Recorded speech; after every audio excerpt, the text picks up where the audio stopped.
Ku tak membawa apapun juga saat ku datang ke dunia. Ku tinggal semua pada akhirnya saat ku kembali ke surga.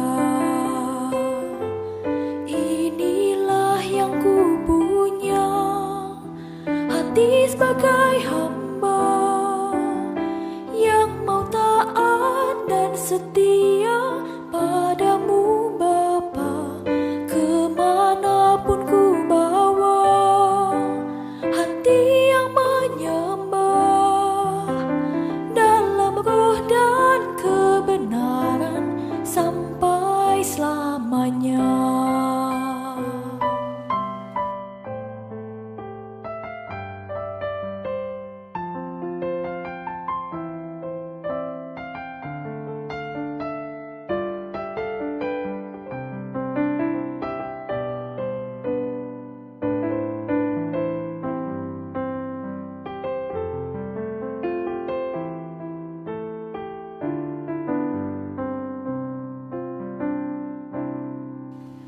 Ku tak membawa apapun juga saat ku datang ke dunia. Ku tinggal semua pada akhirnya saat ku kembali ke surga.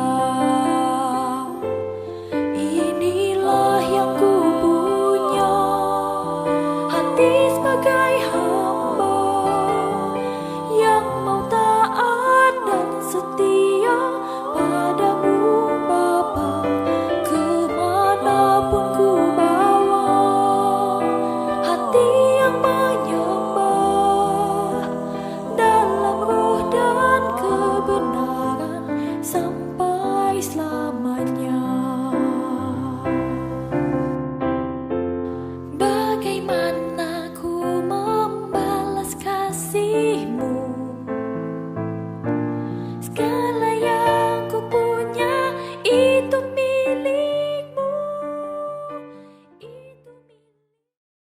Shalom Jemaat Gereja Kristen Jakarta. Gereja memberikan layanan ibadah online bagi jemaat. Lalu apa saja ya yang harus dipersiapkan? Pilihlah jam ibadahmu dan ikuti tepat waktu. Jangan sampai terlambat ya. Berpakaian rapi dan sopan, seperti kondisi jemaat akan pergi ke gereja. Siapkan Alkitab dan alat tulismu ya. Duduklah dengan posisi yang baik agar tetap fokus. Hindari untuk berbaring ataupun sambil melakukan kegiatan lain di rumah. Berdoalah secara pribadi untuk mempersiapkan hati kita mengikuti ibadah ya.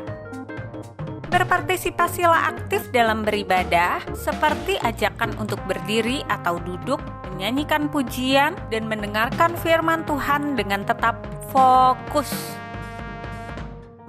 Persembahan dapat jemaat berikan melalui transfer ke rekening gereja lokal masing-masing ya. Ikutilah ibadah online sampai selesai. Mohon bimbingan orang tua untuk dapat mengajak anak merenungkan firman melalui ibadah online sekolah minggu.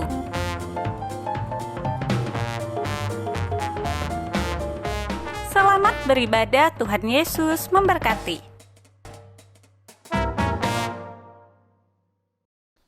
Shalom Bapak Ibu, Saudara-saudari terkasih dalam Tuhan. Shalom. Puji syukur kepada Tuhan kita boleh kembali beribadah kepada Tuhan.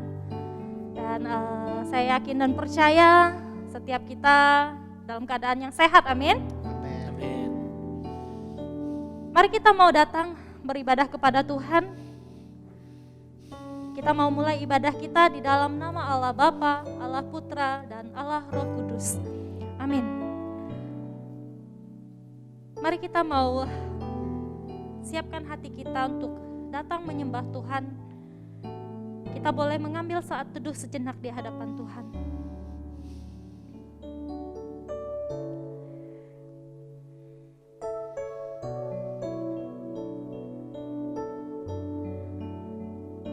Pandanglah kiranya, jawablah aku ya Tuhan Allahku. Buatlah mataku bercahaya, supaya jangan aku tertidur dan mati. Supaya musuhku jangan berkata, aku telah mengalahkan dia, dan lawananku bersorak-sorak apabila aku goyah. Tetapi aku, kepada kasih setiamu aku percaya. Hatiku bersorak-sorak karena penyelamatanmu. Aku mau menyanyi untuk Tuhan, karena ia telah berbuat baik kepadaku. Bapak, Ibu, Saudara-saudari sekalian, apapun yang menjadi pergumulan kita saat ini, kesulitan, tantangan apapun itu, kita percaya Dia Tuhan akan selalu menyertai kita. Amin. Dia Allah yang Immanuel.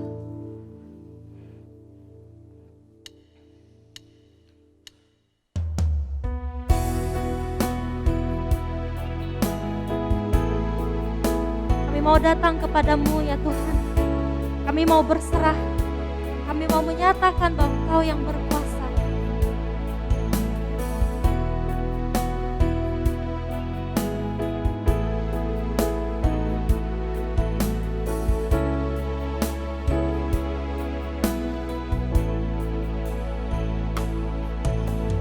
Aku datang dan berserah, ku nyatakan Kau yang berkuasa. Dalam gelap Kau setia, Kau cahaya hidupku.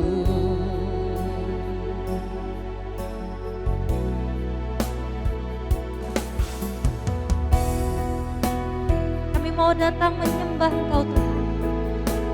Kami mau menyatakan Engkaulah yang bertahta dalam hidup kami. Bapakku datang untuk menyembah, ku nyatakan Kau yang bertahta. Dalam lemah Kau sempurna, Kau cahaya bagiku.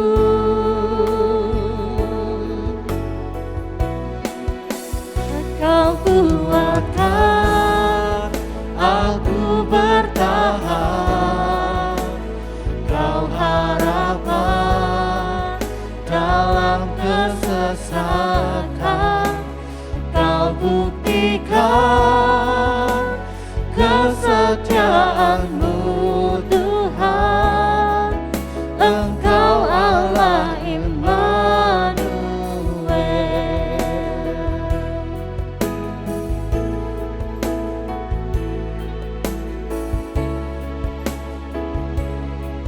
Maka kami datang padamu.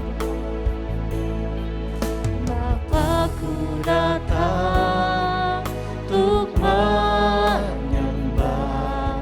ku nyatakan Kau yang bertahta. Dalam lemah Kau sempurna, Kau cahaya bagiku.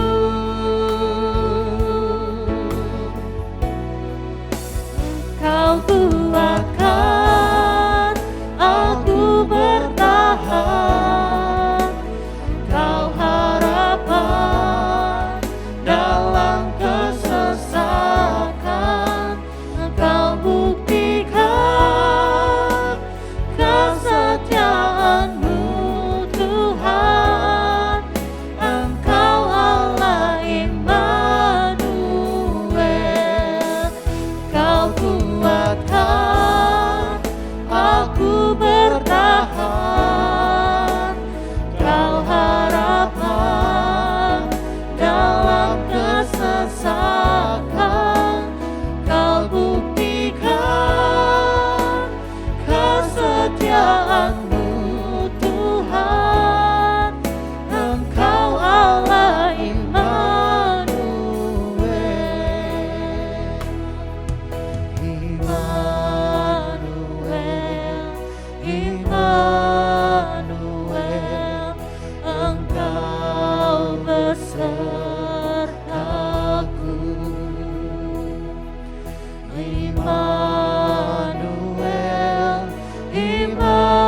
Immanuel, Immanuel,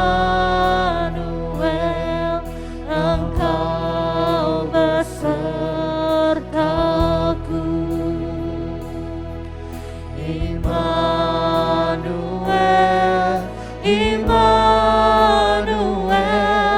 Engkau Allah besertaku. Immanuel, Immanuel, Immanuel, Engkau besertaku. Immanuel, Immanuel, Immanuel, Engkau Allah besertaku.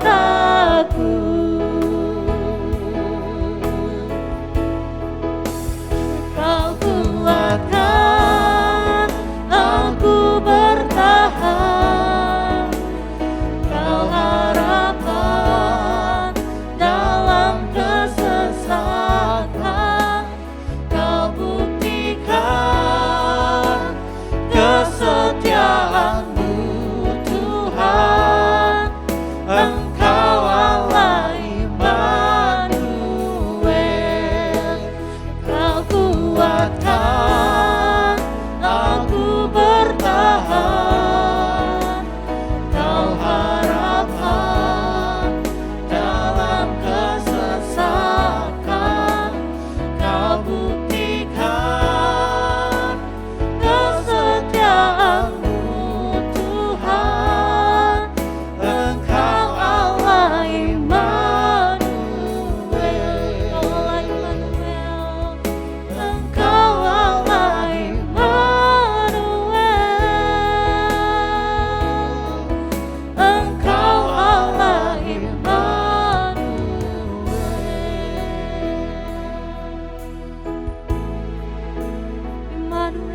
Immanuel, Immanuel, kami percaya janji-Mu ya Tuhan. Kami percaya bahwa Engkau selalu menyertai kami Tuhan. Lewat setiap lembah kekelaman dalam hidup kami Tuhan. Lewati setiap badai kehidupan kami ya Bapa. Engkau berjanji Engkau akan selalu menyertai kami Tuhan. Kami mau pegang teguh janji-Mu ya Bapa, dan kami mau terus berjalan bersama dengan Engkau Tuhan.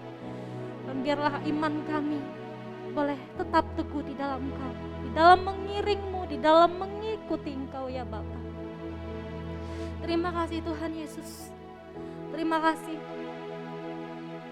Kami berdoa biar kiranya Tuhan yang boleh melawat ibadah kami Tuhan. Menjamah setiap hati kami ya Bapa. Menguatkan setiap hati kami ya Bapa. Terima kasih ya Tuhan. Terima kasih untuk penyertaan-Mu dalam hidup kami. Berotoritaslah sebebas-bebasnya dalam ibadah kami Tuhan, karena ibadah ini milik-Mu. Dalam nama Tuhan Yesus Kristus kami berdoa. Amin. Saya mengajak jemaat sekalian untuk boleh bangkit berdiri. Kita akan mengikrarkan iman kita melalui pengakuan iman rasuli. Aku percaya kepada Allah, Bapa yang Maha Kuasa, Khalik langit dan bumi, dan kepada Yesus Kristus, anaknya yang tunggal Tuhan kita, yang dikandung daripada Roh Kudus, lahir dari anak darah Maria, yang menderita sengsara di bawah pemerintahan Pontius Pilatus, disalibkan, mati dan dikuburkan, turun ke dalam kerajaan maut. Pada hari yang ketiga, bangkit pula dari antara orang mati, naik ke surga, duduk sebelah kanan Allah, Bapa yang Maha Kuasa. Dan dari sana Ia akan datang untuk menghakimi orang yang hidup dan yang mati. Aku percaya kepada Roh Kudus, gereja yang kudus dan am, persekutuan orang kudus, pengampunan dosa, kebangkitan tubuh, dan hidup yang kekal. Amin. Jemaat sekalian dipersilakan duduk kembali. Saat ini kita akan membacakan nats responsoria kita yang terdapat pada kitab Yakobus, pasal yang pertama ayat 19 sampai dengan 27. Ayat Yakobus pasal yang pertama ayat 19 sampai dengan 27. Saya akan membacakan ayat yang 19. Bapak, Ibu, Saudara sekalian boleh membacakan ayat yang ke-20 bersama dengan singer dan demikian selanjutnya. Judul perikop, pendengar atau pelaku firman.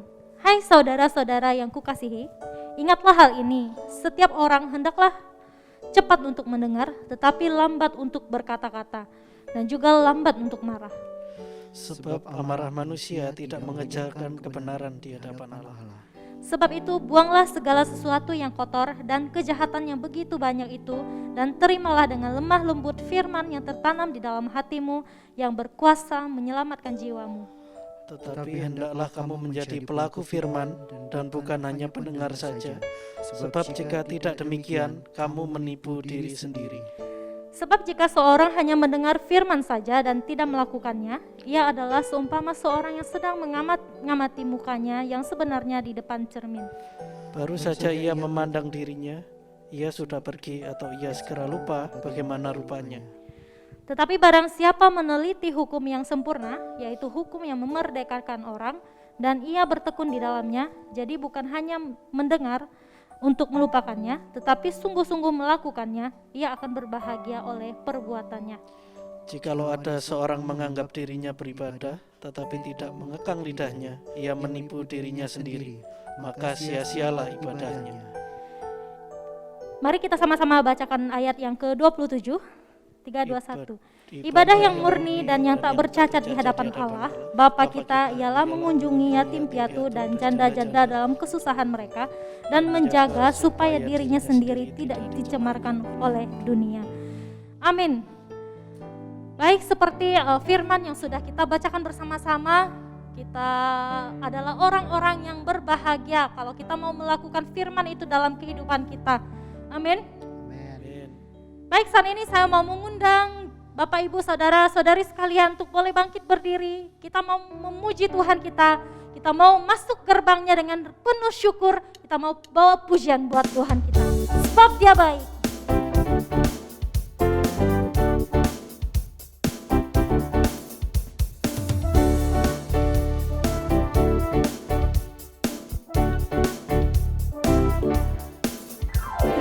Masuk gerbangnya bersyukur dengan penuh pujian, bersuka di hadiratnya, nyanyi besarkan agung namanya, puji Dia telah sangkakala, musik dan tarian, semua makhluk di bumi di surga dengan senang hati angkat pujian, sebab Tuhan baik.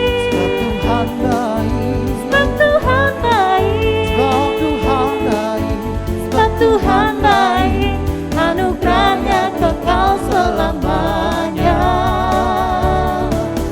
Sebab Tuhan baik, sebab Tuhan baik,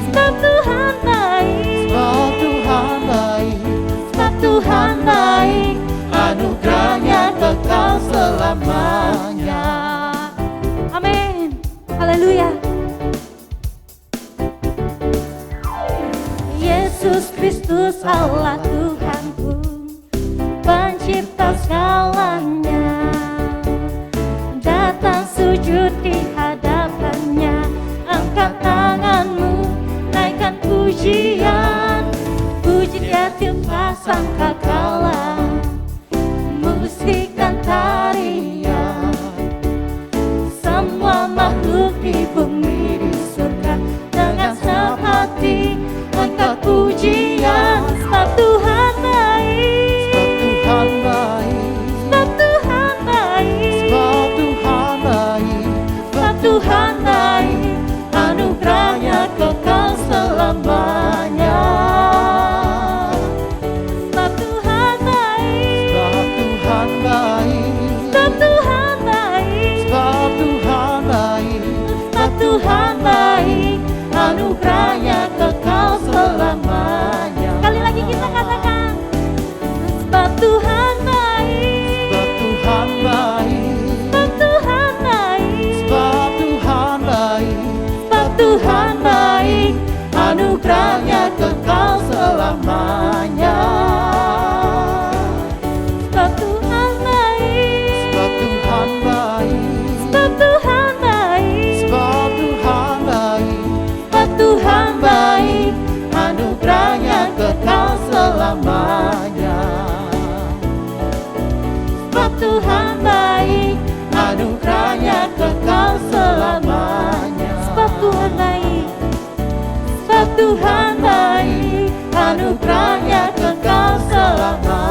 Tuhan baik, anugerahnya kekal selama-lamanya.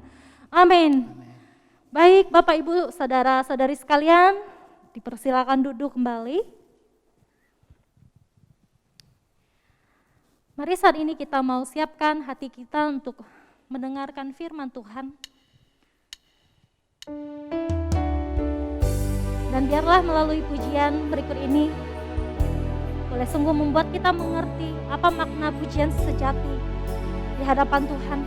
Bukan hanya kita mau menyanyi, mengeluarkan suara buat Tuhan kita, tapi kita mau melakukan firman Tuhan dalam hidup kita.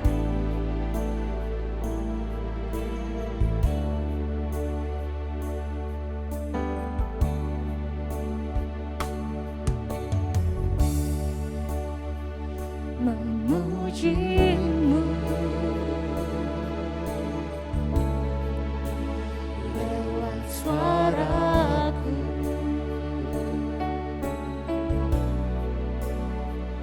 terasa cukup bagiku.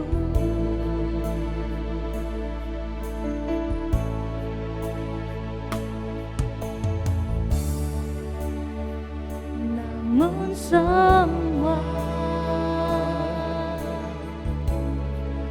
ternyata lebih dari yang kukira. Ku hanya peduli diriku, ku tak mau tahu rindumu. Tak cukup hanya ku bernyanyi, mengangkat suara untuk memuji. Hidup memberi diri kepadamu, itu kerinduanmu. Tak cukup mulut yang memuji, tak cukup mulut yang bernyanyi, melakukan firman-Mu, itulah pujian sejati. Kita naikkan pujian ini dari awal.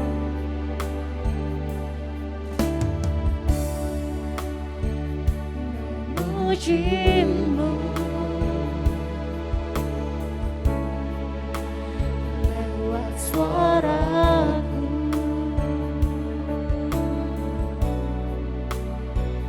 terasa cukup bagiku.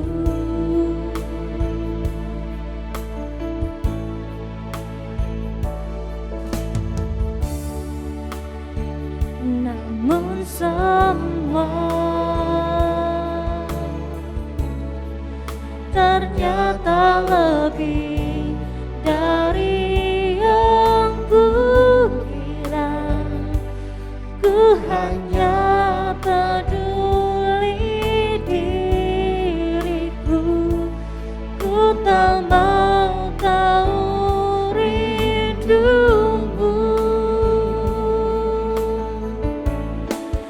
Tak cukup hanya ku bernyanyi, mengangkat suara untuk memuji. Hidup memberi diri kepadamu, itu kerinduanmu. Tak cukup mulut yang berpuji, tak cukup mulut yang bernyanyi, melakukan firman-Mu, itulah pujian sejati.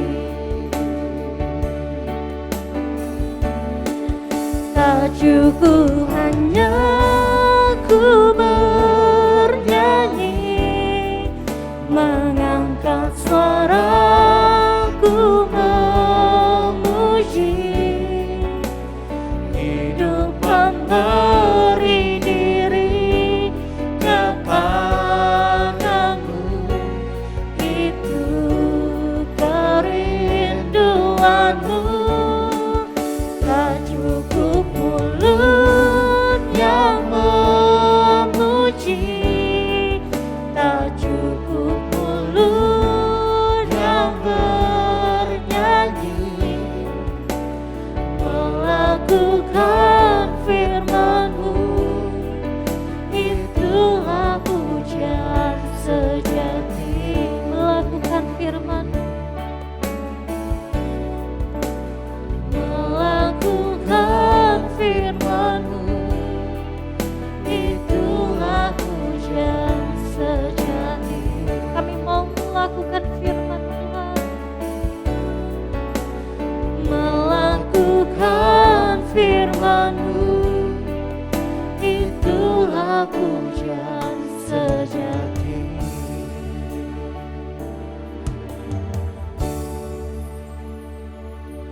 Untuk waktu selanjutnya saya persilakan kepada hambanya.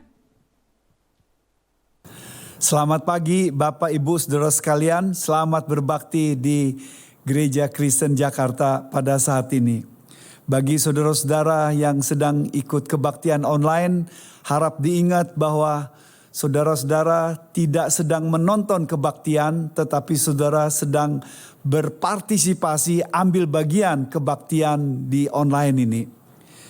Terima kasih untuk kesempatan yang diberikan oleh saya untuk menyampaikan kebenaran firman Tuhan pada saat ini, tema yang begitu indah dan yang relevan dalam kehidupan kita sehari-hari.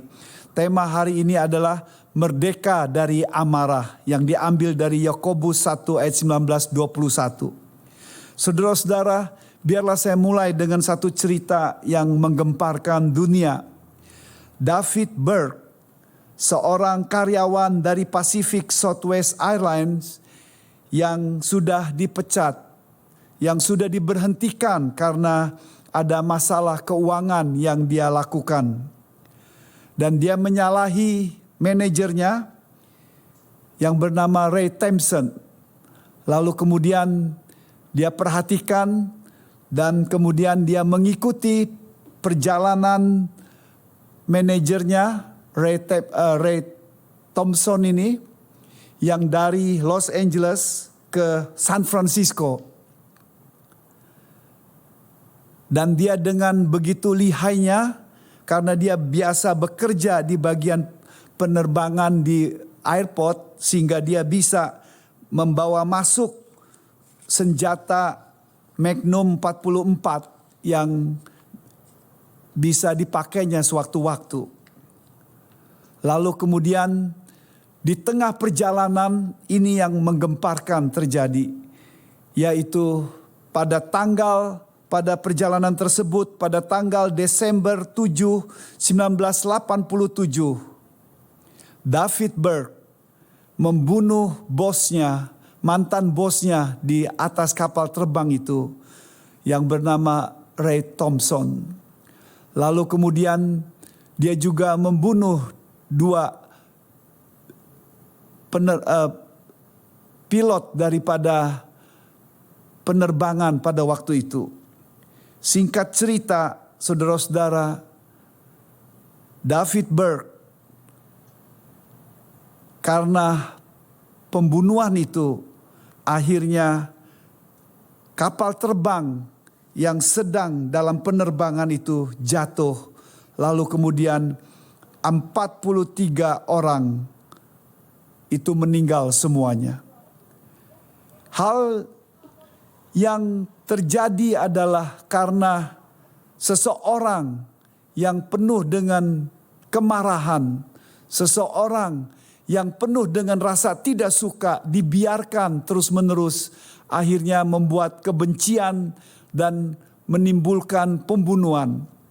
Saudara-saudara, yang menarik adalah orang tuanya daripada David Burke ini berkata demikian.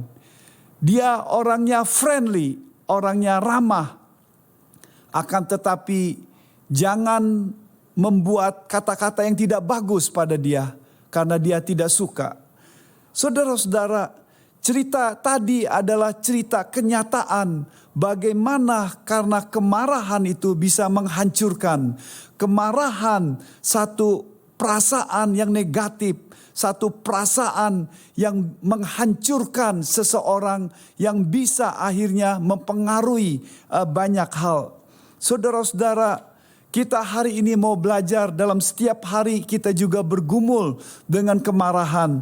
Satu emosi yang tidak bagus dalam diri kita yang dibiarkan kalau tidak hati-hati akan menghancurkan kehidupan kita.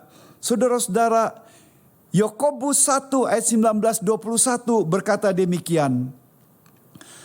Hai saudara-saudara yang kukasihi, ingatlah hal ini. Setiap orang hendaklah cepat untuk mendengar, tetapi lambat untuk berkata-kata dan juga lambat untuk marah.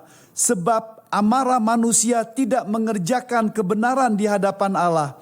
Sebab itu buanglah segala sesuatu yang kotor dan kejahatan yang begitu banyak itu. Dan terimalah dengan lemah lembut firman yang tertanam dalam hatimu yang berkuasa menyelamatkan jiwamu.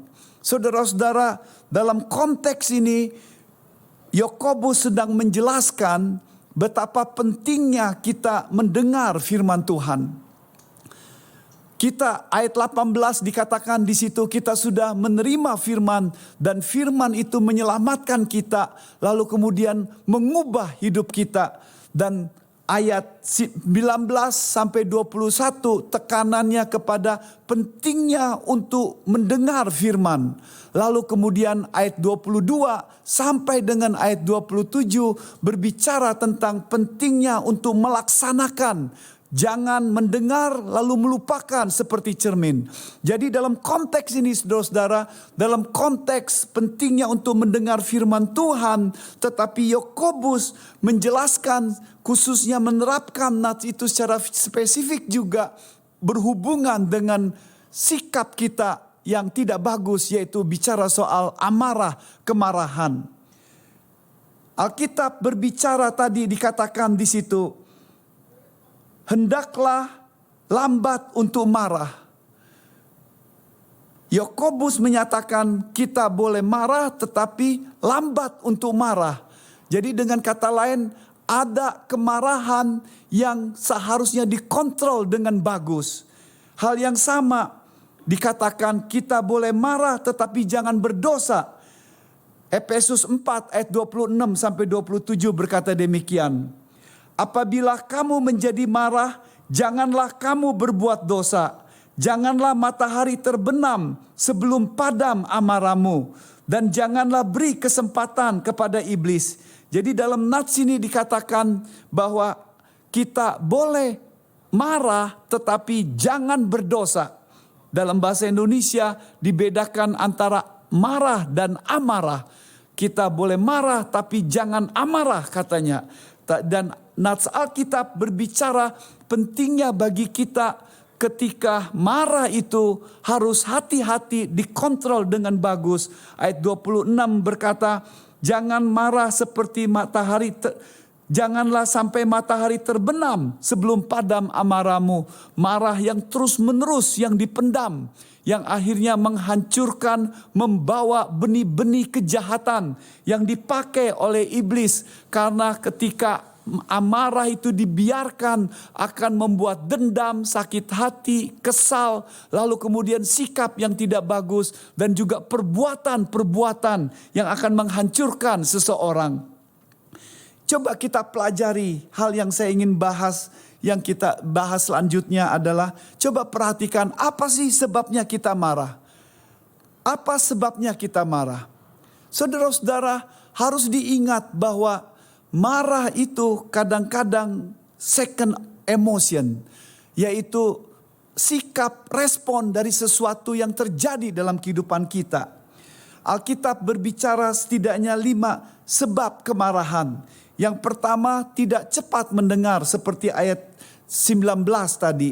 Kita tidak cepat mendengar sehingga jadi marah. Karena kita cepat untuk berkata-kata dan cepat untuk respon. dan emosi kita, sikap kita, tindakan kita akhirnya menghancurkan hidup kita. Dan kata-kata kita itu menghancurkan sesama kita, pasangan kita, anak-anak kita, karena kita tidak perhatikan baik-baik apa yang dikatakan. Yang kedua, terluka. Saudara-saudara, kadang-kadang terluka. Ketika seseorang terluka bisa menjadi emosi yang jadi marah, tidak bagus. Dia tersinggung, dia hatinya tersobek-sobek atau terganggu kehidupannya sehingga membuat dia hatinya tidak bagus. Ada luka yang dalam hatinya sehingga dibiarkan akhirnya membuat dia melakukan sesuatu yang tidak bagus dengan kata marah ini, saudara-saudara. Kedua, yang terluka ini, hal apa saja yang terjadi dalam kehidupan kita, kalau kita terluka, kita juga akan melakukan hal yang sama. Binatang yang terluka juga akan marah.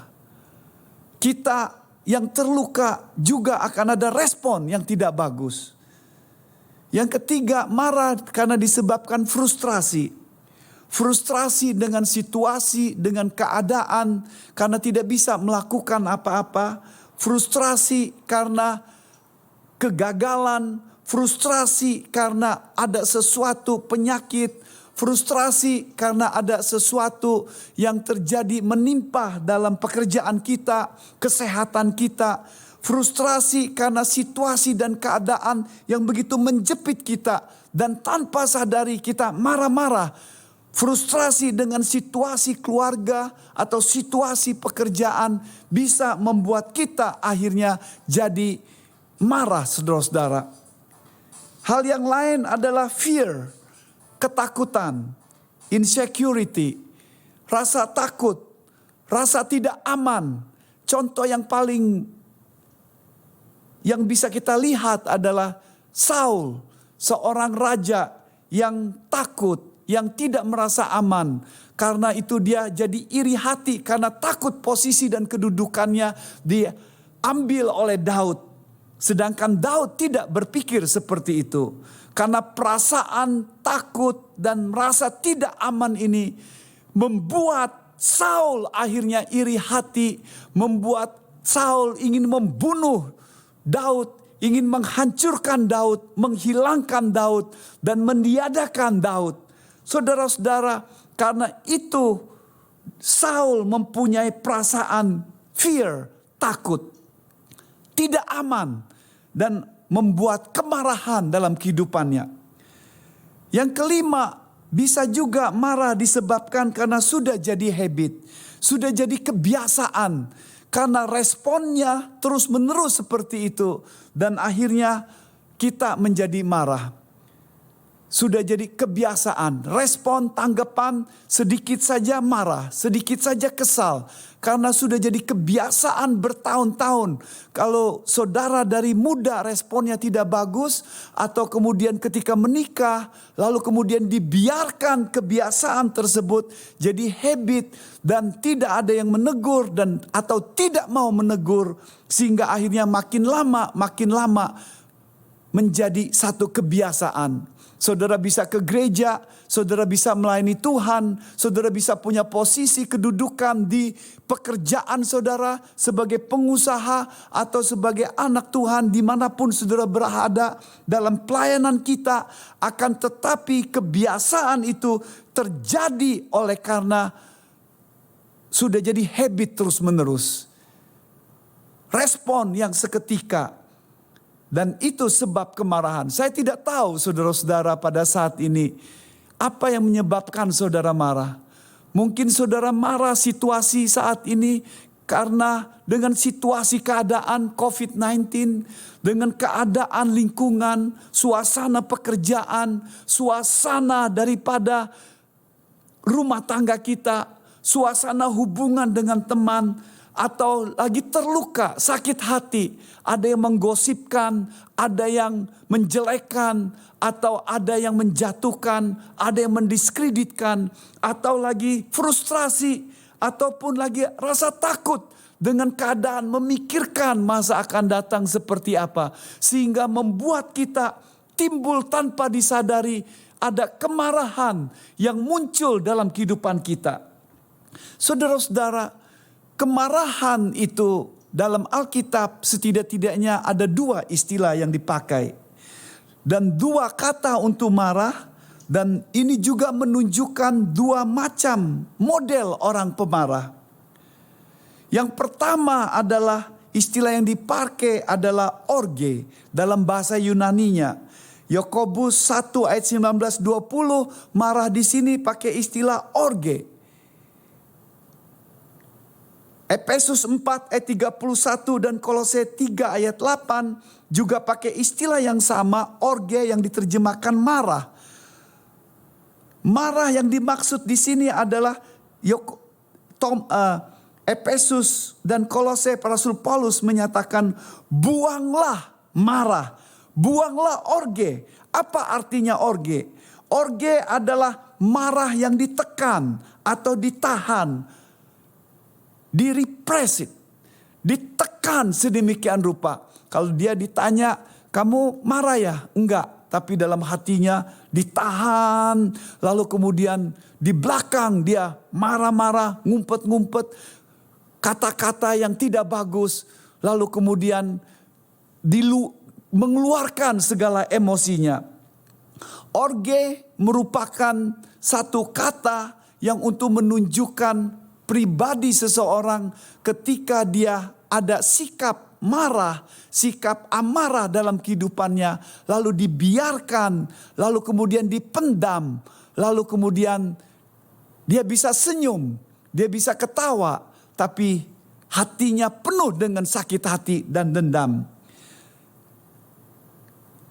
Istilah orge ini, ingat istilah yang dipakai dalam hubungan seks sebagai suami istri, yaitu orgasm, yaitu untuk menunjukkan lama lalu kemudian nanti ada klimaksnya, untuk menunjukkan bahwa sesuatu yang dalamnya itu mendidih lalu dibiarkan lalu makin lama nanti akan menghancurkan kehidupannya, melakukan tindakan, satu sikap tindakan marah yang dibiarkan oleh karena dia terluka, oleh karena dia takut, atau dia oleh karena frustrasi, atau dia oleh karena insecurity, merasa tidak aman, lalu kemudian ditekan dalam hidupnya, lalu dibiarkan. Dia bisa berkata, oh kamu marah ya? Enggak. Dan bisa senyum, tapi dia melakukan sesuatu yang bisa menghancurkan. Dan itu yang terjadi pada David Berg. Ketika di pengadilan, dia masih bisa senyum, masih bisa respon dengan baik. Tidak menunjukkan kemarahan, tetapi dipendam. Lalu kemudian itu dipakai iblis untuk jadi satu kejahatan yang menghancurkan kehidupannya. Tipe orang yang kedua atau 2 kata yang kedua yang dipakai adalah tumos. Yang dipakai juga dalam Efesus 4 ayat 31 dan Kolose 3 ayat 8. Yang diterjemahkan dengan kata geram. Marah yang mudah meledak, eksplosif. Kalau tumos ini orang yang meledak-meledak.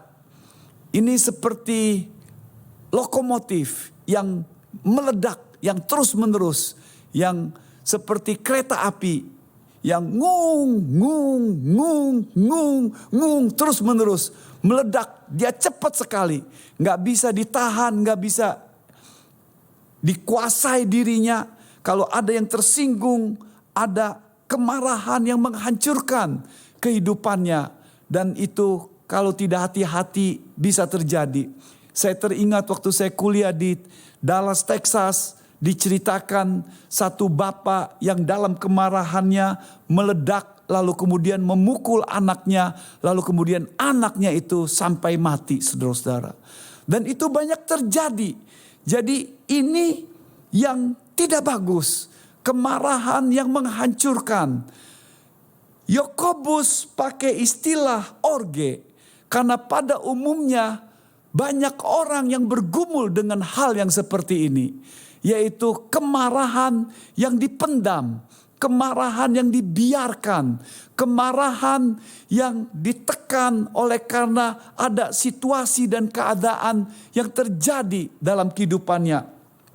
Yang menarik, dalam buku psikologi dikatakan bahwa orang yang stres itu kelihatan, orang yang penuh khawatir itu kelihatan, orang yang lagi depresi itu kelihatan, orang yang sangat-sangat insecure itu juga kelihatan.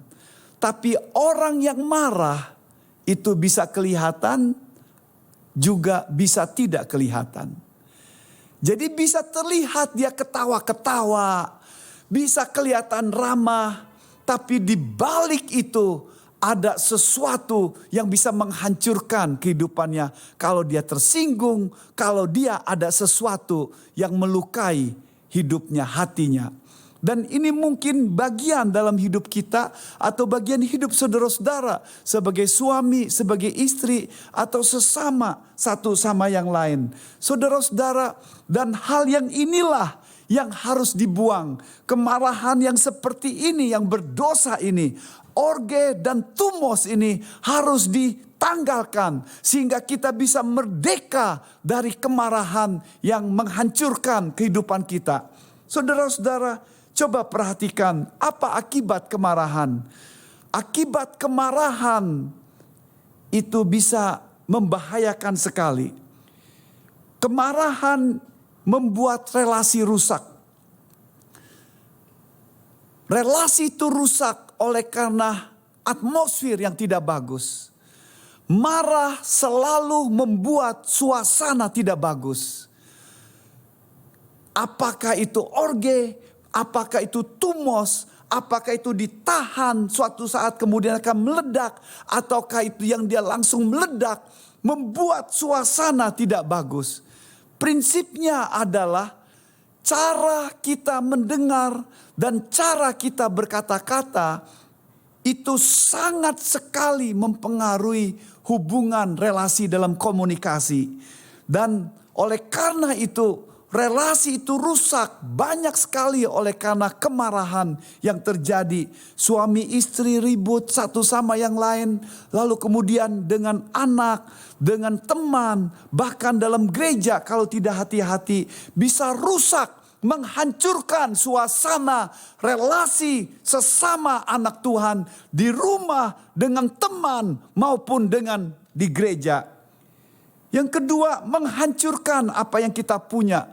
Yakobus pasal 3 dikatakan lidah adalah seperti api. Kalau tidak hati-hati, lidah itu seperti api yang bisa membakar semuanya. Destroy what you have. Menghancurkan apa yang kita punya. Saudara-saudara, kalau tidak hati-hati, amarah ini dibiarkan akan menghantam, membuat kita apa yang kita bangun dari awal, yang sudah lama, rumah tangga yang dibangun, persahabatan yang dibangun, pelayanan yang dibangun, atau suasana atmosfer yang bagus di kelompok sel maupun di tempat pekerjaan, di gereja yang dibangun, kalau tidak hati-hati akan hancur dan kita akan kehilangan apa yang kita punyai. Yang ketiga, kadang-kadang regret, saudara-saudara. Ada regret, ada penyesalan yang muncul, yang terjadi. Karena sudah terjadi baru menyesal. Dan biasanya orang yang marah ini melihat akibatnya lalu kemudian baru menyesal. Menyesal kemudian tapi kadang-kadang terlambat. Penyesalan yang penuh dengan kesedihan, tetapi sudah terlambat. Regret, banyak yang terjadi seperti ini. Yakobus 1 ayat 20 berkata bahwa akibat kemarahan itu tidak memuliakan Tuhan. Tidak memuliakan Tuhan. Tidak mendatangkan kebenaran yang Tuhan inginkan. Artinya bahwa tidak mengerjakan kebenaran di hadapan Allah. Apa yang kemarahan yang dilakukan, sikap atau tindakan itu Tuhan tidak suka dan tidak mendatangkan kebenaran apa yang Tuhan inginkan. Sikap tersebut tidak membawa hal yang memuliakan nama Tuhan. Saudara-saudara, pagi ini ketika saudara dengar khotbah ini, mungkin ada di antara saudara sedang berkata, saya mungkin marah yang seperti tertekan. Saya bisa ketawa tapi hati saya sakit. Hati saya penuh dengan luka-luka batin. Marah karena situasi dan keadaan dibiarkan dan membuat suasana tidak bagus. Tiba-tiba lalu kemudian mengeluarkan tindakan sikap mengganggu hubungan. Atau ada di antara saudara yang biasa eksplosif, yang biasa ada meledak, suka respon, suka mau melakukan tindakan dengan kemarahan, emosi, kata-kata, dan kalau tidak hati-hati dengan tangan yang juga berjalan. Saudara-saudara, kita tidak mau melakukan seperti ini. Apa jalan keluarnya, saudara-saudara? Apa jalan keluar yang Tuhan berikan bagi kita? Bagaimana kita bebas dari amarah? Bagaimana kita bebas dari amarah? Apa yang kita bisa pelajari dari Yakobus 1 ayat 19 dan 20 ini, saudara-saudara? Memang konteksnya itu seperti dikatakan pentingnya untuk mendengar firman, tetapi dalam nats ini juga Yakobus ingin menjelaskan hal yang praktis karena berhubungan dengan emosi marah. Bagaimana bebas dari amarah sebagai anak Tuhan? Bagaimana kita bisa mengatasi? Bagaimana kita bisa mengontrol, menguasai dengan bagus rasa marah ini, saudara-saudara? Yang pertama, Alkitab berbicara ayat 19 berkata, cepat untuk mendengar. Bagaimana kita mengatasinya? Yang pertama, cepat untuk mendengar. Saudara-saudara, Yakobus dengan penuh hikmat sekali memberitahukan pada kita. Kadangkala kita juga seringkali kita tidak mendengar firman Tuhan baik-baik karena banyak hal yang kita pikirkan sehingga kita tidak mendengar firman. Tetapi dalam konteks kita, khususnya dalam nats yang spesifik yang berbicara, Yakobus berbicara secara khusus yaitu tentang marah. Yakobus berkata, cepatlah untuk mendengar. Cepat untuk mendengar. Saudara-saudara, berbahaya ketika kita menjawab lebih dahulu tanpa mendengar dengan bagus. Sangat tidak bijaksana ketika kita tidak baik-baik dalam mendengar. Istilah cepat ini mau menunjukkan dua hal, saudara-saudara. Satu, mau menunjukkan quick, cepat. Tapi juga mau menunjukkan adanya sesuatu hal yang urgent, yang penting. Yang untuk menunjukkan segera. Satu menunjukkan segera, satu menunjukkan bahwa ini adalah sesuatu yang sangat-sangat penting untuk dilakukan. Hal yang sangat menarik, saudara-saudara, dalam Alkitab mengatakan pakai istilah cepat untuk mendengar. Karena ketika kita mendengar, kita responnya akan berlambat. Ketika kita mendengar, kita mempunyai satu sikap, satu emosi yang dijaga dengan bagus, saudara-saudara. Hal yang sangat menarik, istilah yang kita dalam bahasa Indonesia adalah kita mendengar dan mendengarkan, dua hal yang berbeda. Yang satu mendengar bisa asal-asalan, sama seperti ketika seseorang lagi mendengar khotbah atau dalam suasana kebaktian online ini. Mendengar ketika kebaktian online, saudara perlu dengar baik-baik karena banyak gangguan. Bisa duduk seenaknya, bisa makan, bisa minum, bisa apa saja yang dilakukan. Karena tidak terlihat oleh orang, tapi terlihat oleh Tuhan. Jadi penting untuk mendengar baik-baik. Dan ketika kita tidak mendengar baik-baik, kita akan miss, kita akan kehilangan apa poin yang ingin dikatakan.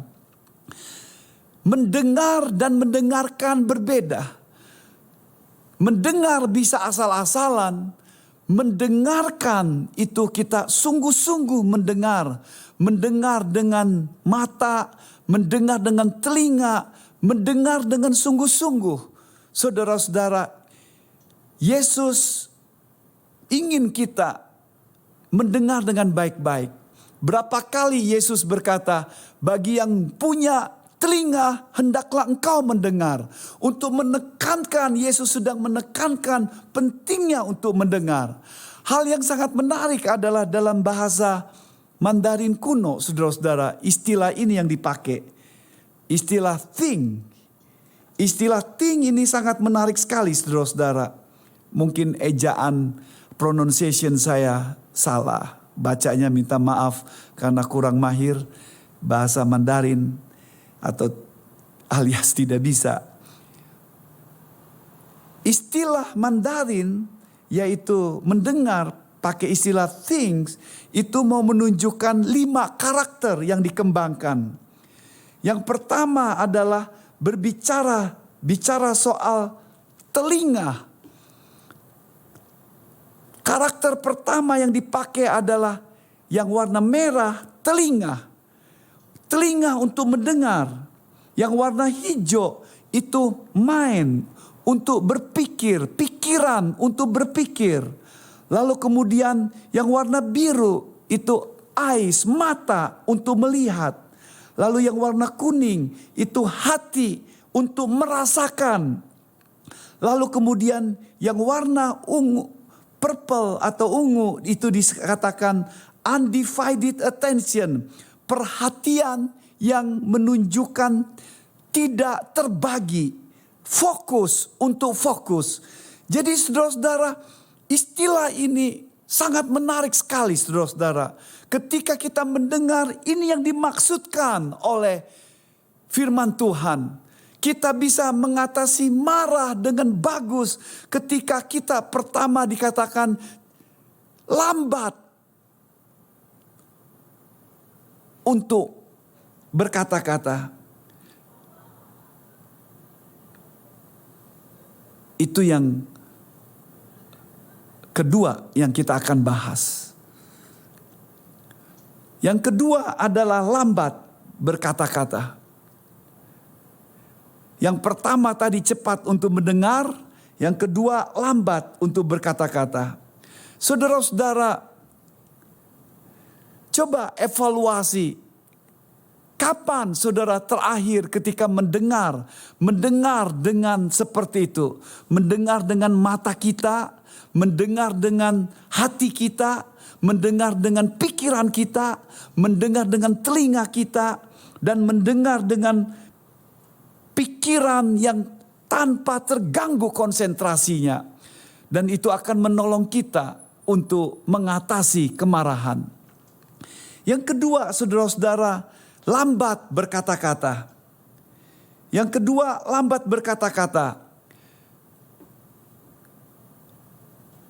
Menarik sekali, saudara-saudara. Yakobus menjelaskan urutan-urutan ini supaya menolong kita. Karena orang yang marah itu biasanya langsung respon, langsung kasih tindakan, langsung berkata-kata dengan sikap, dengan hati, dengan muka, tanpa berpikir. Yakobus ingin menjelaskan kepada kita bahwa pentingnya bagi kita untuk ada proses. Proses yang pertama tadi kita cepat untuk mendengar. Lalu proses yang kedua yaitu lambat berkata-kata. Lambat berkata-kata itu berarti kita tidak berespon. Lambat berkata-kata kita berpikir. Lambat berkata-kata kita mau belajar untuk bertanya, saudara-saudara. Daripada menjawab atau daripada kita melakukan respon dengan kata-kata yang tidak bagus, tersinggung, atau kita merasa takut, atau merasa iri, atau merasa sakit hati. Coba kita bertanya, karena bertanya itu akan menolong kita. Pentingnya bertanya, saudara-saudara. Bertanya itu membuat kita ada rasa cinta, love. Bertanya kita mengasihi. Bertanya kita memperhatikan, menunjukkan perhatian bagi kita. Ketika kita bertanya sama anak kita, bertanya sama suami kita, istri kita, atau pasangan kita, bertanya membuat kita itu ada satu perhatian. Dan ketika kita bertanya, peralihan kita berbeda. Kita kasih attention, kasih perhatian pada orang yang berbicara. Kita tidak sakit hati, kita tidak kesal, kita tidak penuh dengan kebencian. Tapi kita mau pengen bertanya, ada rasa perhatian dari kita. Yang kedua, bertanya juga bisa menunjukkan sharing. Sharing life. Ketika kita bertanya, jangan-jangan kita sedang memberitakan satu share tentang kehidupan kita. Kita ada sesuatu yang ingin dibagi. Daripada kita buat pernyataan-pernyataan, lebih bagus kita bertanya. Dan biarkan orang itu share apa yang ada dalam hidupnya, pergumulannya, hatinya. Dan mungkin apa yang dia maksudkan dengan apa yang dia katakan berbeda. Karena sering kali orang apa yang dikatakan dengan dimaksudkan itu berbeda satu sama yang lain. Sehingga membuat salah mengerti. Bertanya membuat kita bisa bertumbuh. Bertumbuh dari segi pengetahuan kita lebih bagus. Bertumbuh dari segi pengetahuan lebih tahu secara keseluruhan. Kita bisa bertumbuh dari segi pengenalan terhadap orang tersebut. Dan mengenal masalah lebih komprehensif secara keseluruhan apa yang sedang terjadi. Saudara-saudara, firman Tuhan berkata, lambat berkata-kata, jangan cepat berkata-kata. Karena cepat berkata-kata itu membuat kita berkata-kata yang tidak benar. Tidak berpikir lebih dahulu. Bagaimana kita belajar mengatasi kemarahan, saudara-saudara? Pertama, cepat untuk mendengar. Kedua, lambat berkata-kata. Yang ketiga, Alkitab berkata Yakobus 1 ayat 19-20 tadi katakan lambat untuk marah. Coba perhatikan nats itu sekali lagi, saudara-saudara. Lambat untuk marah. Hai saudara-saudaraku yang kekasih, ingatlah hal ini. Setiap orang hendaklah cepat untuk mendengar, tetapi lambat untuk berkata-kata dan juga lambat untuk marah. Lambat untuk marah. Yakobus mengerti sekali karena hal ini berhubungan dengan praktis. Buku Yakobus adalah buku yang selalu praktis, saudara-saudara, dalam menjalankan kehidupan sehari-hari. Buku Yakobus bukan buku yang sulit untuk ditafsirkan, tetapi salah satu ciri buku Yakobus adalah gampang untuk dimengerti, tetapi kita bergumul dalam melakukannya itu. Simple, sederhana, bisa kita baca, lalu bisa kita jalankan. Dan Yakobus ingin supaya orang-orang yang sudah ikut Yesus Kristus ini, yang penerima suratnya ini, supaya mereka mengerti apa yang sudah Yesus lakukan dalam kehidupannya, memampukan mereka. Sehingga kita bisa melihat dalam Yakobus ini ada kalimat perintah yang begitu banyak. ada 108 kalimat dalam seluruh buku Yakobus, 108 kalimat Yakobus dan 60 perintah. 60 kata perintah dari 108 itu. Artinya Yakobus tidak ingin kita minta tanggapan. Yakobus, firman Tuhan melalui Yakobus ingin katakan kepada kita bukan hanya sekedar suggestion, hanya sekedar saran atau pengen minta pendapat dari saudara. Yakobus ingin katakan bahwa ini yang harus dilakukan. Itulah sebabnya ayat 19 dikatakan di situ, hai saudara-saudara yang kukasihi, ingatlah hal ini. Setiap orang hendaklah. Kata hendaklah di situ menunjukkan kata perintah. Kata perintah yang untuk menunjukkan menjadi gaya hidup kita. Kata perintah untuk menunjukkan sesuatu yang kita lakukan sebagai gaya hidup kita. Kata perintah yang untuk menunjukkan kata sehari-hari, bentuk present artinya sekarang ini menjadi gaya hidup kita. Yakobus ingin mengatakan ini yang harus dilakukan. Kalau kita ingin mendengar firman Tuhan, ini yang harus kita lakukan. Tetapi juga dalam nats ini dikatakan secara spesifik berhubungan dengan marah. Kalau kita ingin mengatasi kemarahan, ini yang harus dilakukan. Ini bukan saran, tapi ini yang harus dilakukan dalam ketaatan. Bukan hanya mendengar untuk dilupakan, tetapi mendengar untuk dilakukan. Dan ketika kita melakukan ini dikatakan lambat untuk marah. Jadi ada proses, karena marah atau amarah itu biasanya selalu tidak ada proses. Respon dan sikap.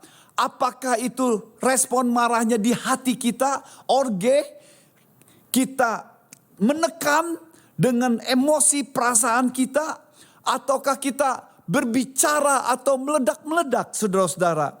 Tapi yang jelas adalah marah itu sesuatu yang langsung. Dan firman Tuhan berkata di sini, marah di sini maksudnya ada proses yang harus ditunda. Cepat untuk mendengar, lambat berkata-kata, baru lambat untuk marah. Sehingga ini menjadi bagian otomatis kita. Karena kita tidak terbiasa untuk mendengar dengan bagus. Dan kita hanya mendengar apa yang kita mau dengar. Atau kita mendengar pilih-pilih. Atau kita mau mendengar untuk respon. Tetapi kita tidak sungguh-sungguh. Ketika kita mendengar itu kita pasang mata kita, telinga kita, hati kita, pikiran kita, konsentrasi kita. Apa yang dikatakan. Sehingga kita bisa lambat berkata-kata. Dan kita belajar untuk bertanya. Lambat untuk marah, saudara-saudara, tidak langsung, sehingga kita tidak harus orge dalam kehidupan kita, tapi kita bisa mengatasinya dengan bagus. Amsal 15 ayat 1 berkata, jawaban lemah lembut meredakan kegeraman, sedangkan kata-kata kasar membangkitkan amarah. Firman Tuhan berkata, hati-hati ketika kita menjawab dengan kata kasar. Itu bisa menghancurkan dan bisa membuat orang juga jadi marah. Amsal 14 ayat 17 berkata, orang yang lekas marah berlaku bodoh. Amsal 14 ayat 29, orang yang cepat marah memperbesar kebodohannya. Jadi Alkitab melihat orang yang cepat marah, orang pemarah itu dihubungkan dengan orang bodoh, orang yang tidak berhikmat, orang yang bebal, yang fokus pada emosinya. Yang menarik saudara-saudara, kalau saudara amati baik-baik tentang konsep ini, hal yang sangat menarik adalah bahwa marah pada umumnya itu selfish. Cepat mendengar, lambat berkata-kata, itu membuat orang tidak egois. Tidak mementingkan diri sendiri. Cepat mendengar, lambat berkata-kata membuat seseorang itu memperhatikan orang lain. Sebaliknya, orang yang cepat marah itu dia tidak memperhatikan. Dia masa bodoh siapa orangnya, tidak memperhatikan harga diri seseorang, tidak memperhatikan apakah itu suaminya, apakah istrinya atau anak-anaknya atau temannya atau di depan umum atau di depan banyak orang. Dan dia tidak mau tahu karena orang yang marah itu pada umumnya pemarah itu selfish, egois dan tidak ada penguasaan diri. Dan firman Tuhan hari ini kiranya menyegarkan kita kalau kita berkata, Tuhan saya mau bebas dari amarah. Biar Tuhan sendiri menjamah, diberi kasih hati yang mau mendengar dengan bagus. Cepat mendengar, lambat berkata-kata, dan lambat untuk marah. Saya amati yang terakhir saudara-saudara, hal yang keempat. Bagaimana kita bebas atau bisa berhasil mengatasi dari amarah. Jaga hati kita. Jaga hati kita. Ini yang dikatakan oleh firman Tuhan. Yakobus 3 ayat 9 sampai 12 berkata demikian. Dengan lidah kita memuji Tuhan Bapa kita, dan dengan lidah kita mengutuk manusia yang diciptakan menurut rupa Allah. Dari mulut yang satu keluar berkat dan kutuk. Hal ini saudara-saudara tidak boleh demikian terjadi.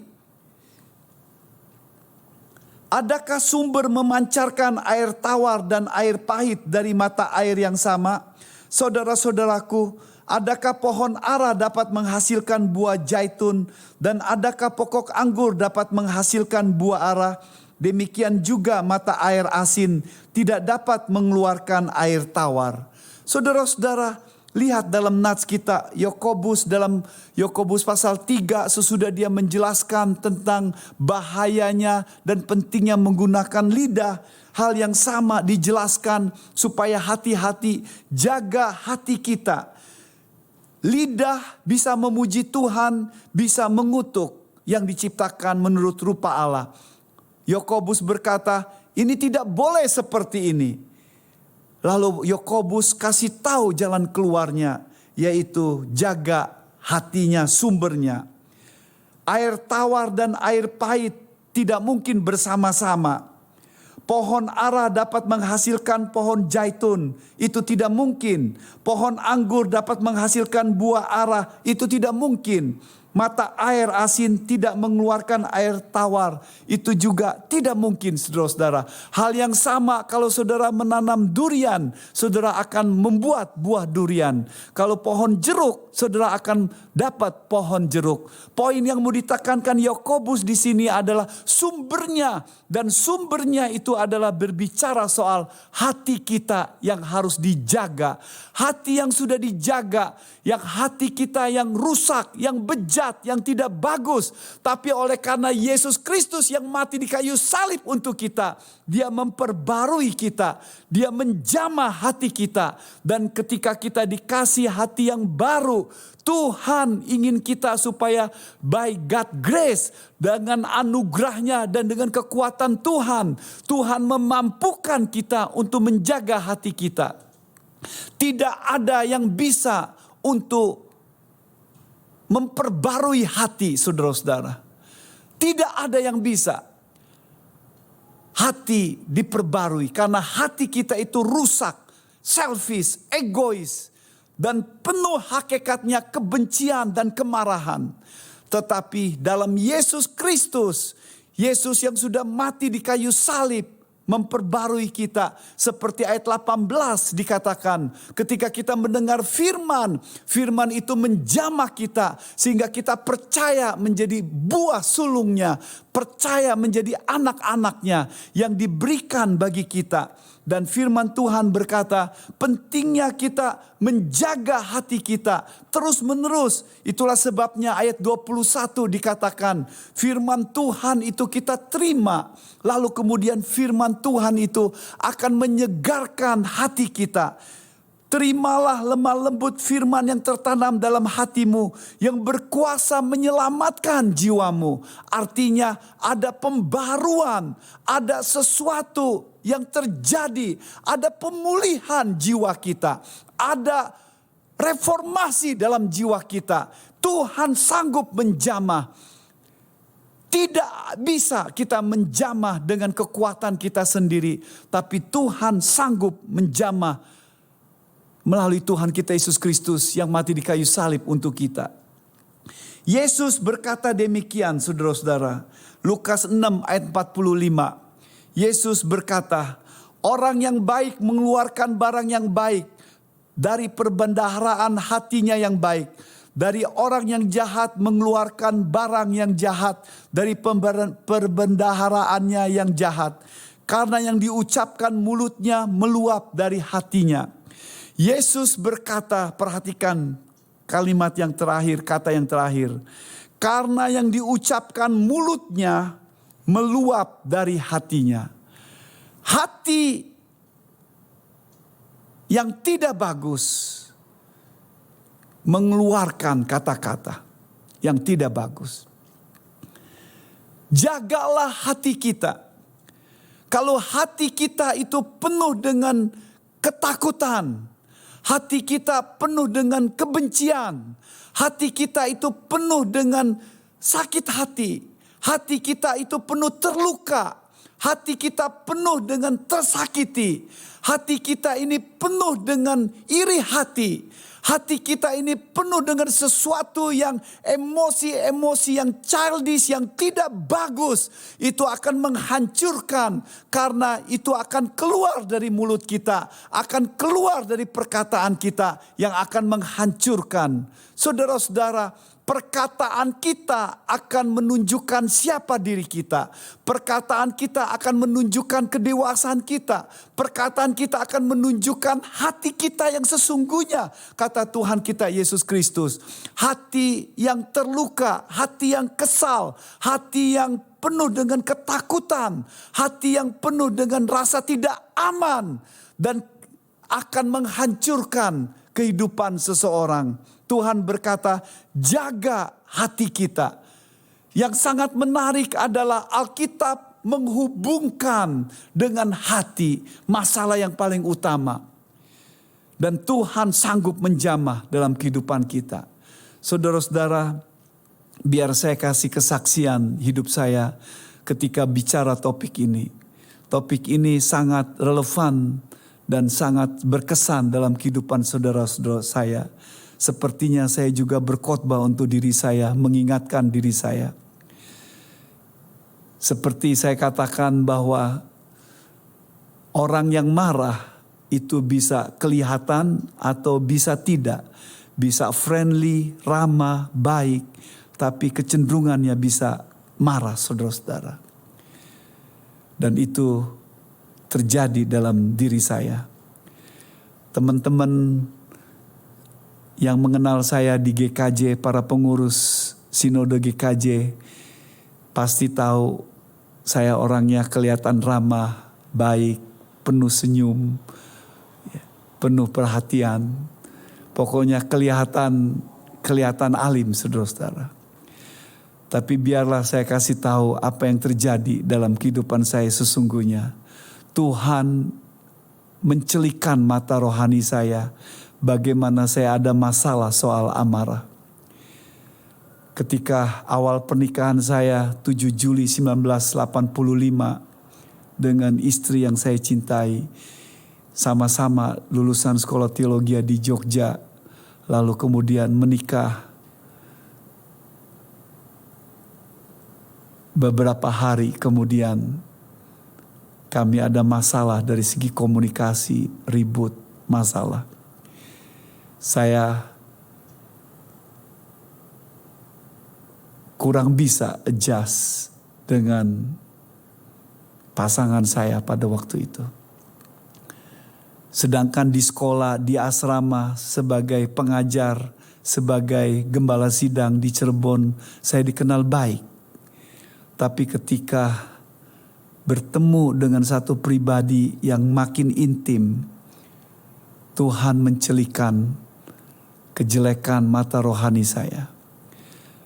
Dan singkat cerita, awal pernikahan kami penuh air mata karena istri saya agak pendiam dan perasa, sedangkan saya tidak bijaksana. Orang yang ceplos-ceplos dan kemudian orang yang cenderung untuk marah. Dan saya baru sadar itu, saudara-saudara. Dan saya sudah sarjana teologi, saya sudah pengkhotbah KKR, dan saya sudah mengajar, sudah ditabiskan pendeta. Dan istri saya berkata demikian, "Lu kelihatan alim, ramah, tapi sesungguhnya kamu marah, cepat marah, kasar, dan tidak mengerti saya sebagai istrimu." Dan kalimat itu mengena saya, saudara-saudara. Kalimat itu mengena saya, dan saya perhatikan kita seringkali tidak perhatikan baik-baik emosi dan hati kita. Kecenderungan-kecenderungan kita, kejelekan-kejelekan kita, kita tidak perhatikan baik-baik. Tapi ketika istri saya berkata demikian, saya begitu tersentak. Saya membalas, saya defend, saya mempertahankan diri. Saya berkata, bukan kamu yang memang tidak menjawab dengan bagus. Dan ternyata saya belum berhubungan secara intim dengan seseorang dan membukakan kejelekan. Selama ini saya hidup dalam ternyata belum suasana yang intim dan kita tidak mempunyai hubungan yang begitu akrab. Karena semakin kita mengenal seseorang dalam konteks apalagi suami istri, semakin kita terbuka. Dan semakin terbuka kita tahu kejelekannya. Dan saat itu saya penuh dengan kesusahan, kesulitan. Dan saya harus khotbah berapa kali saya rasa malu dan tidak enak. Dan sampai suatu saat ketika saya mau khotbah, saya tidak mampu. Dan saya menangis sama Tuhan. Saya berkata, Tuhan, saya munafik.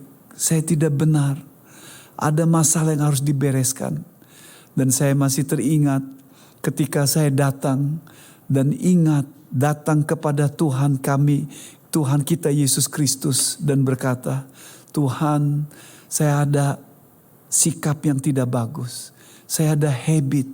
Saya tidak mampu untuk cepat mendengar, lambat berkata-kata, lambat untuk marah. Tuhan, saya mau datang pada Engkau. Saya mau buang ini semua. Saya datang di hadapan Tuhan dengan linangan air mata. Dan datang dengan kesedihan. Dan penuh dengan kerendahan hati. Dan berkata, Tuhan, jamah hati saya. Perbarui hati saya. Biar the love dari Yesus Kristus, kasih Yesus Kristus itu menguasai, memperbarui, menjamah hati saya. Dan Tuhan bekerja, saudara-saudara. Dan ketika hati yang hancur datang kepada Tuhan, Tuhan memperbaruinya. Dan ada pembaruan dalam hidup. Hati saya diperbarui karena dimulai dengan hati yang diperbarui. Ketika hati yang penuh kasih, hati yang penuh dengan perhatian, kasih Yesus Kristus menguasai hati kita. Dan itu memperbarui kita. Tuhan memampukan kita bahwa bersama dengan Dia sanggup untuk melakukan mulai dengan cepat untuk mendengar, lambat berkata-kata, lambat untuk marah. Yes, ini satu proses, tapi proses yang membuat jalan keluar, buat Tuhan sanggup menjamah hidup saudara. Kalau pada saat ini Bapak Ibu saudara-saudara dalam rumah tangga saudara, sebagai istri, sebagai suami, sebagai pemuda-pemudi, atau sebagai pelayan Tuhan, atau siapapun juga di antara kita, dalam suasana gereja kita, apapun keadaan kita pada saat ini, Tuhan tahu keadaanmu. Dan kita datang pada Tuhan dan berkata, Tuhan, saya tidak layak, saya punya sifat kemarahan, saya ada orge yang dipendam, yang didiamkan, tetapi sakit hati dan mudah terluka, mudah sakit hati dan dibiarkan terus menerus dan sering kali meledak. Atau saya orangnya seperti Tumos, yaitu sering mudah meledak, tidak ada penguasaan diri. Hari ini, pada saat ini, biar engkau datang sama Tuhan, membiarkan Tuhan menjamah hidupmu, memperbarui dan memberikan kuasa yang baru, memberikan pemulihan, transformasi hidupmu, sehingga kita bisa bebas dan menang, menguasai diri dari amarah ini. Tuhan memberkati. Mari kita berdoa bersama-sama.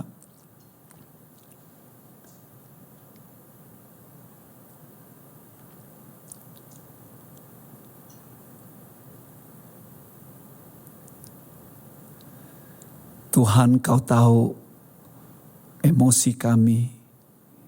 Engkau tahu kalau kami tipe orang yang orge, tipe orang yang kemarahannya tertekan, yang dibiarkan, tapi hati kami sakit, penuh dengan kedengkian, kemarahan, kebencian, dan pengen dendam. Atau yang sering sekali meledak-meledak. Hari ini Tuhan, Engkau melihat setiap kami, perbaruilah sehingga terjadi pembaharuan dalam hidup setiap kami. Firman-Mu biar berbicara secara pribadi. Kalau Tuhan sudah menjamah hamba-Mu, saya percaya Tuhan juga akan menjamah setiap orang yang bergumul dengan amarah pada saat ini. Diperbarui. Kuasa Yesus Kristus sanggup untuk bekerja. Sanggup untuk campur tangan. Sehingga Tuhan memampukan, dikasih hati yang baru. Sehingga dimampukan untuk sikap. Cepat untuk mendengar. Dan lambat berkata-kata. Lambat untuk marah. Terima kasih Tuhan. Segala puji syukur hanya untuk Engkau saja. Berkati gerejamu Sinode GKJ ini Tuhan. Para pengurusnya, para pelayan-pelayan Tuhan. Semuanya Engkau berkati. Sehingga dalam suasana COVID-19 ini. Gerejamu bukan saja makin menjadi mundur. Tapi menjadi makin maju. Bertumbuh, banyak orang yang diperbarui, banyak orang yang dimenangkan oleh karena Yesus Kristus yang sanggup menjamah setiap kami, memulihkan hidup kami. Dalam nama Tuhan kami Yesus Kristus, hamba-Mu berdoa. Amin. Terima kasih kepada hambanya yang sudah menyampaikan kebenaran firman Tuhan buat kita semua. Kiranya Tuhan Yesus memberkati pelayanannya lebih lagi. Baik Bapak Ibu Saudara sekalian, kita akan memberikan persembahan kita. Dan persembahan dapat saudara-saudari berikan dengan cara transfer ke rekening gereja lokal masing-masing. Ataupun scan barcode yang tertera di layar. Baik, sebelum memberikan persembahan kita akan berdoa terlebih dahulu dipimpin oleh Guru Injil Alfa Immanuel. Mari kita berdoa. Terima kasih untuk semua kebaikan juga berkat Tuhan di dalam kehidupan kami. Kalau kami hari ini tidak kekurangan satu apapun, itu semua karena kasih karunia Tuhan. Kalau hari ini kami boleh diberikan kesempatan untuk membalas kasih Tuhan dengan memberikan yang terbaik yang ada diri kami melalui persembahan di hari ini, kami berdoa supaya persembahan ini juga boleh berguna, dipakai untuk memperluas kerajaan Tuhan, untuk semua program dan kegiatan gereja, sehingga gereja boleh dipakai lagi untuk menyebarkan Injil Tuhan, untuk menjadi berkat bagi setiap anggota jemaat maupun bagi orang lain yang berada di sekitar gereja. Terima kasih Tuhan, hanya di dalam nama Tuhan Yesus kami sudah berdoa. Amin. Amin.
Persembahan yang Bapak Ibu Saudara-saudari berikan, Tuhan Yesus memberkati. Mari saat ini kita mau menyaksikan Warta Sinode Gereja Kristen Jakarta.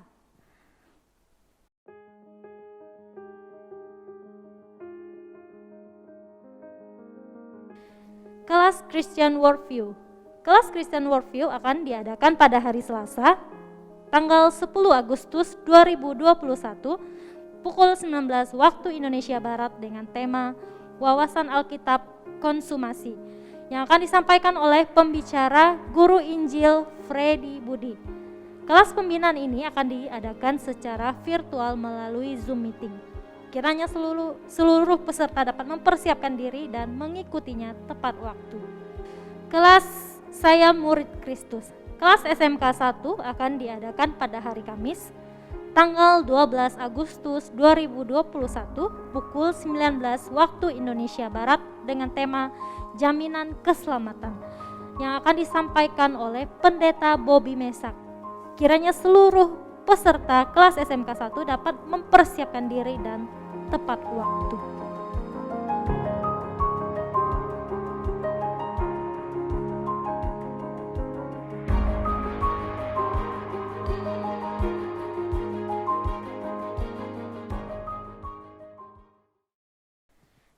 Demikianlah Warta Sinode Gereja Kristen Jakarta. Terima kasih atas perhatian Bapak, Ibu, Saudara-saudari sekalian. Tuhan Yesus memberkati.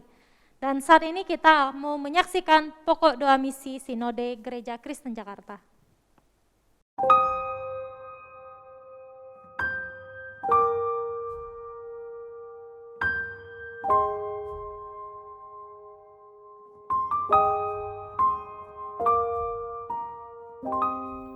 Mari bersatu hati berdoa untuk bangsa dan negara kita yang mengalami peningkatan kasus COVID-19.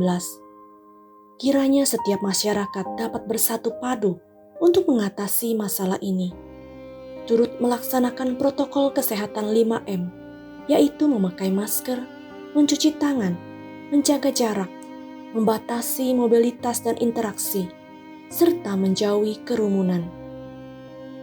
Kiranya semua pihak, baik pemerintah, aparat negara, rumah sakit, pemimpin agama, media, perusahaan-perusahaan, pelaku bisnis, dan lain sebagainya, agar dapat bergandengan tangan untuk saling tolong-menolong dan bekerja sama mengatasi masalah ini.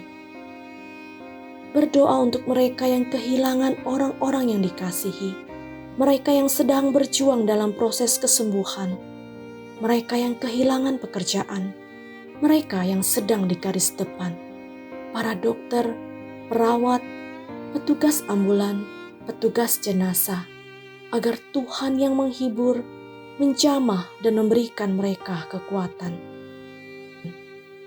Berdoa untuk para misionaris Kristen di seluruh dunia, terutama di daerah-daerah dengan tingkat infeksi yang tinggi. Kiranya mereka diberikan kata-kata penuh pengharapan dan diperlengkapi untuk mengasihi dan melayani orang-orang yang ada di sekitar mereka. Berdoa untuk semua anak-anak Tuhan, agar gerejanya dapat ikut ambil bagian di dalam situasi di mana dunia membutuhkan kasih, iman, dan pengharapan. Menolong mereka yang sedang membutuhkan pertolongan, menyatakan kasih Kristus melalui tindakan nyata, menghibur mereka yang lemah imannya, dan mendoakannya.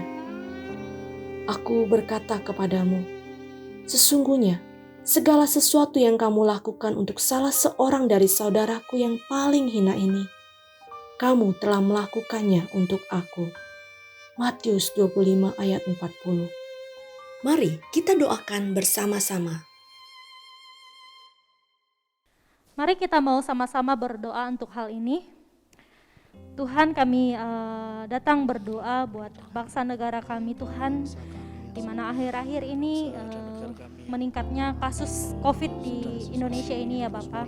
Tuhan, kami terus berdoa biarlah kiranya seluruh masyarakat, seluruh pihak Tuhan boleh saling bergandengan tangan, kerjasama dengan baik untuk mengatasi masalah ini dengan tetap menerapkan protokol kesehatan yang ketat Tuhan. Mereka membatasi interaksi, menjauhi kerumunan. Kami berdoa Tuhan, biarlah kiranya Tuhan yang boleh tolong setiap kami untuk boleh melakukan hal ini ya Bapak. Kami berdoa juga buat setiap orang-orang yang kehilangan keluarga mereka, kehilangan orang-orang yang mereka kasihi karena COVID ini ya Bapak. Tuhan yang boleh memberikan kekuatan penghiburan buat setiap mereka ya Bapak. Dan juga untuk setiap mereka yang sedang berjuang untuk sembuh dari COVID ya Bapak, Tuhan kiranya boleh terus menolong mereka ya Tuhan. Dan kami berdoa juga buat setiap mereka yang kehilangan pekerjaan karena COVID ini ya Bapak. Kiranya Tuhan boleh terus memberikan mereka semangat. Mereka boleh mencari pekerjaan yang baru dan Tuhan boleh memberikan mereka jalan keluar ya Bapak. Tuhan, kami berdoa buat setiap mereka yang ada di garis depan Tuhan, untuk para medis ya Tuhan. Kiranya Tuhan yang boleh memberikan mereka kesehatan yang baik, memberikan mereka kekuatan Tuhan, dan Tuhan boleh menolong menghibur mereka meskipun mereka harus jauh dari keluarganya mereka ya Bapa. Tuhan yang boleh selalu memberikan mereka kesehatan yang baik. Kami berdoa juga untuk para misionaris, para anak-anak Tuhan, dimanapun berada ya Bapak. Kami rindu Tuhan mereka boleh jadi berkat, boleh menolong orang-orang di sekitar mereka yang membutuhkan pertolongan ya Bapak. Inilah doa kami ya Bapak, kami naikkan di dalam nama Tuhan Yesus Kristus. Haleluya, amin. Baik, kita akan mengakhiri ibadah kita Saya mengundang jemaat sekalian untuk boleh bangkit berdiri. Kita akan menaikkan doksologi dan doa berkat akan dipimpin oleh hambanya Pendeta Ang Jumio.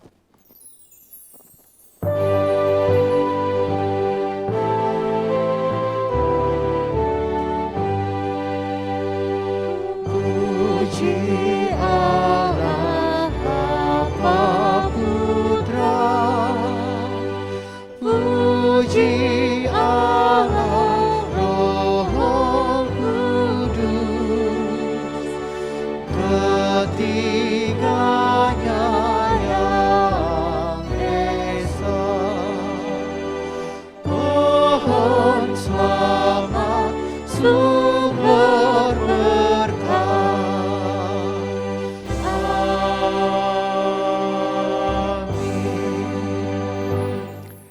Jemaat yang dikasihi Tuhan, arahkanlah hatimu dan terimalah berkat Tuhan. Diberkatilah hidupmu, diberkatilah keluar masukmu, diberkatilah keluarga rumah tanggamu, diberkati usaha pekerjaanmu dan studimu. Diberkati kedua belah tanganmu, apa yang kau kerjakan Tuhan buat berhasil, dan setiap langkahmu kemanapun kau pergi, Tuhan buat senantiasa beruntung. Dijauhkan kau dari segala macam mara bahaya, kecelakaan dan bencana, dijauhkan pula engkau dari segala sakit penyakit yang membahayakan jiwamu. Kiranya kasih karunia dari Allah Bapa yang sempurna, anugerah keselamatan hidup kekal dari Tuhan Yesus Kristus, kekuatan penghiburan serta pertolongan Allah Roh Kudus akan senantiasa menyertai Bapak Ibu Saudara sekalian, mulai dari saat ini sampai selama-lamanya. Amin.